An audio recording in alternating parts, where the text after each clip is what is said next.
Assalamualaikum warahmatullahi wabarakatuh dan salam sejahtera kepada semua penonton channel Studio and Exploration dalam rancangan eksplorasi misteri mistik.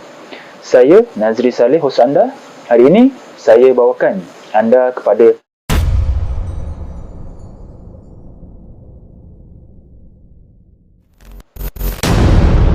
sumber maklumat yang kami perolehi dari kaedah ilmu kebatinan secara Islam, iaitu Al-Haq.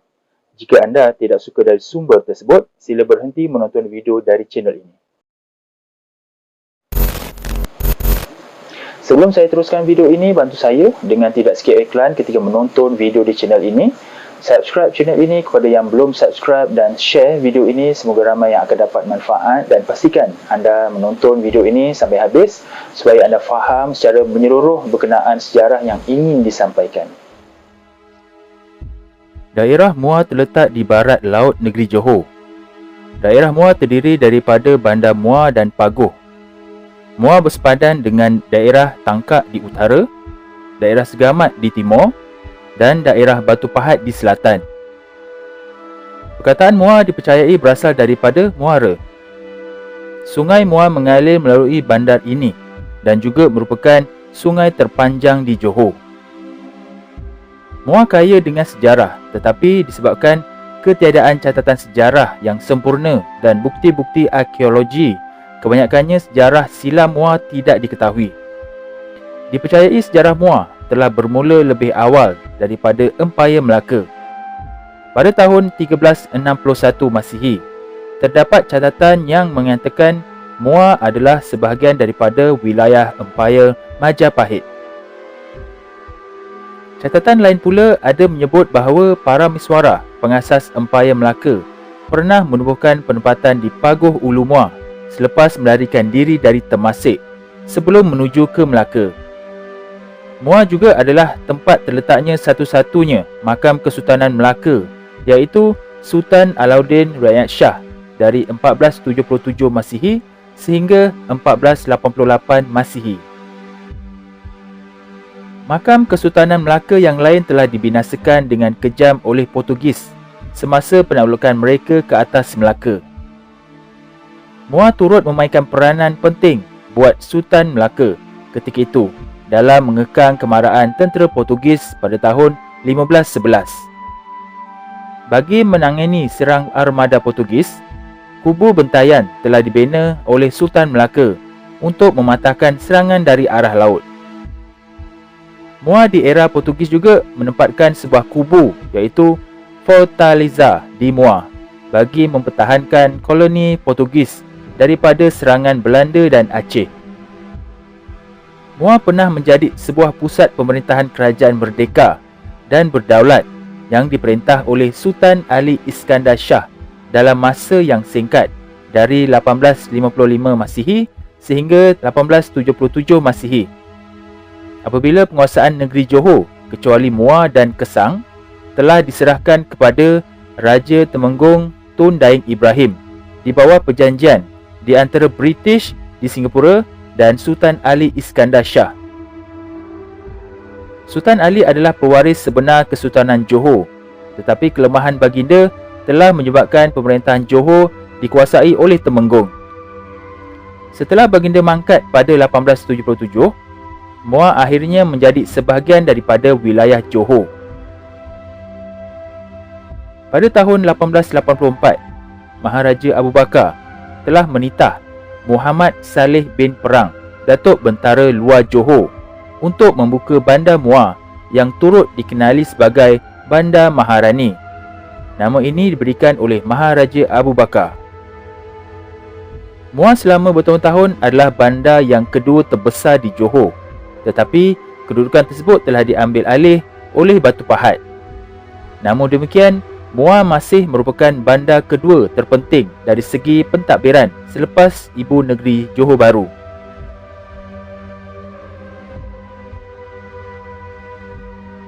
Begitulah serba sedikit sejarah Muar sebagai pengenalan berkenaan daerah di negeri Johor ini.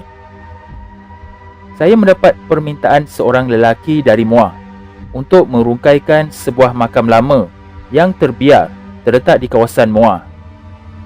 Kawasan makam tersebut berdekatan dengan Laut Selat Melaka. Memang diyakini bahawa dulunya kawasan-kawasan berdekatan dengan laut adalah penempatan masyarakat Melayu satu ketika dulu. Mereka menggunakan laluan laut dan sungai dalam urusan harian untuk bergerak dari satu lokasi ke lokasi yang lain. Saya kemudian diberikan gambar makam dan lokasi makam tersebut untuk pastikan kebenaran hal tersebut. Selepas Puan Ita amati, didapati bahawa makam ini bukan makam dari golongan orang biasa. Maka kami buat temujanji untuk saya ke MUA dalam waktu terdekat supaya mereka boleh tunjukkan saya lokasi sebenar makam tersebut yang terletak di kawasan hutan dan belukar.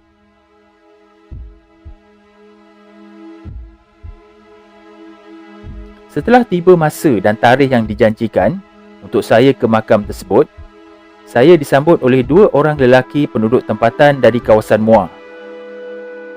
Kehadiran saya sangat dialu-alukan bagi merungkai siapakah pemilik makam tersebut.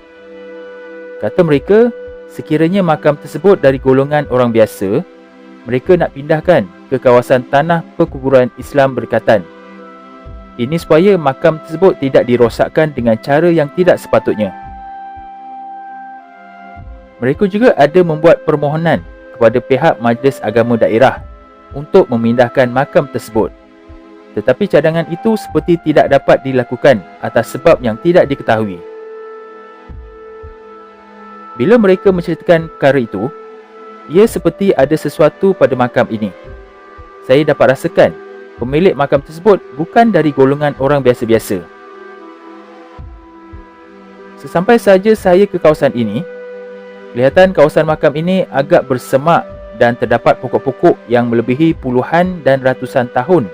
Namun, bila masuk ke dalam, kawasannya agak lapang. Dari luar nampak bersemak, tapi bila masuk, nampak lapang. Pada mulanya saya sangka makam ini kawasan yang tidak berpagar.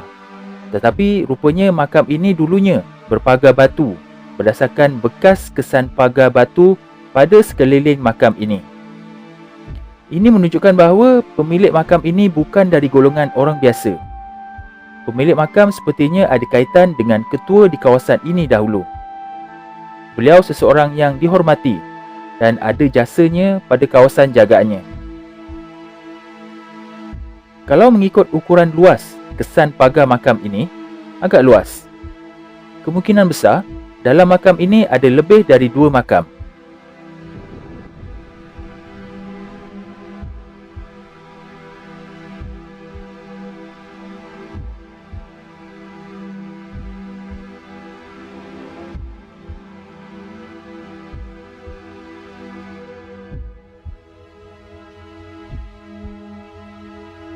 Batu nisan makam utama ini berbentuk bulat bagi menunjukkan pemilik makam ini milik seorang lelaki. Saya dan tim menghadiahkan Al-Fatihah kepada pemilik makam tersebut, semoga rohnya dicucuri rahmat. Terdapat sebuah lagi makam di sebelahnya. Kalau mengikut jenis nisannya ini, makam ini milik bagi seorang perempuan.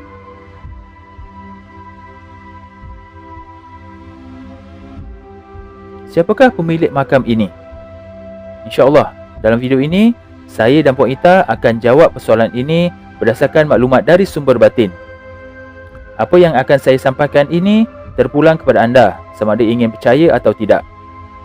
Nasihat saya jangan terus menolak dan jangan pula terus menerima bulat-bulat selagi anda belum dapat fakta sebenar atau meyakini melalui hati nurani anda.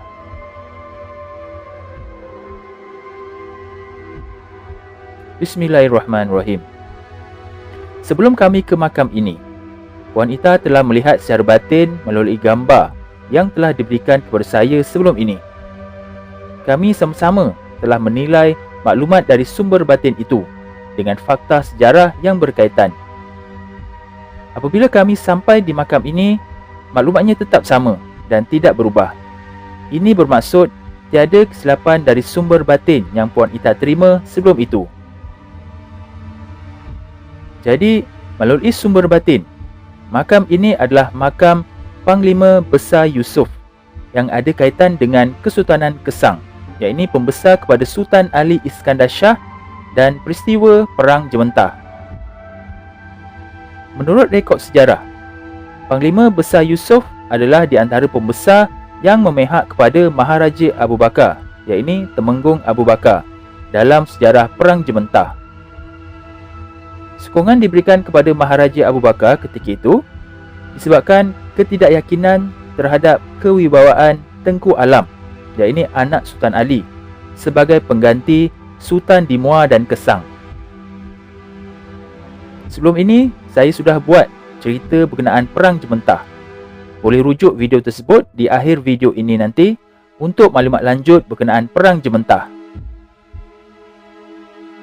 Panglima Besar Yusof dikebumikan di sini kerana dipercayai ini adalah kawasan jagaannya sebagai pembesar Muar dan Kesang.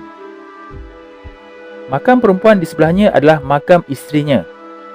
Dan Puan Ita juga dapat kenal pasti terdapat 3 lagi makam di sebelahnya. Makam tersebut dulunya hanya bernisankan batu sungai sahaja. Apabila sudah ratusan tahun, batu sungai ini telah hilang. Makam selebihnya ini dikenal pasti adalah makam anak kepada Panglima Besar Yusof yang dalam lingkungan remaja dan kanak-kanak. Sebab itu, pagar makam ini besar dan luas. Jadi kami tandakan dengan batang kayu supaya dapat dijadikan tanda kedudukan makam tersebut. Diharap orang yang menjaga makam ini dapat meletakkan tanda batu yang lebih baik nanti. Kawasan makam ini sebenarnya berdekatan dengan perumahan baru dan ada juga ceritanya di kawasan ini. Apakah ceritanya? Saya akan ceritakan di sesi live bersama saya untuk ahli EMM pakej rahsia dan ahli penuh EMM, kerana perkara ini ada sensitiviti dalam masyarakat.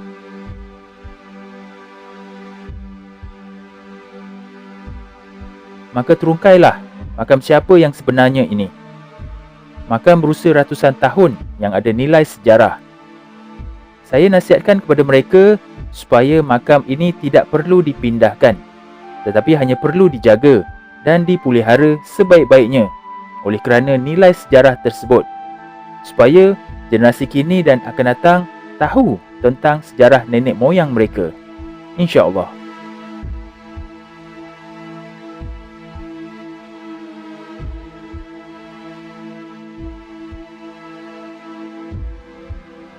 Jadi itu saja video untuk kali ini. Diharap dapat memberikan sedikit pendedahan kepada generasi kini dan akan datang, juga memberikan sedikit maklumat kepada pengkaji dan peminat sejarah supaya dapat merungkaikan lagi sejarah ini. Jangan lupa sertai ahli member channel Eksplorasi Misteri Mistik ini dengan klik pada butang join di bawah video ini atau klik link pada ruangan description. Terdapat 4 pilihan peringkat pakej yang disediakan. Untuk penerangan lanjut, sila klik join sekarang dan anda akan dibawa kepada video penerangan berkenaan pakej-pakej tersebut. Jadi sampai di sini saja video untuk kali ini dan jumpa kita di episod akan datang yang lebih menarik, insya-Allah. Assalamualaikum.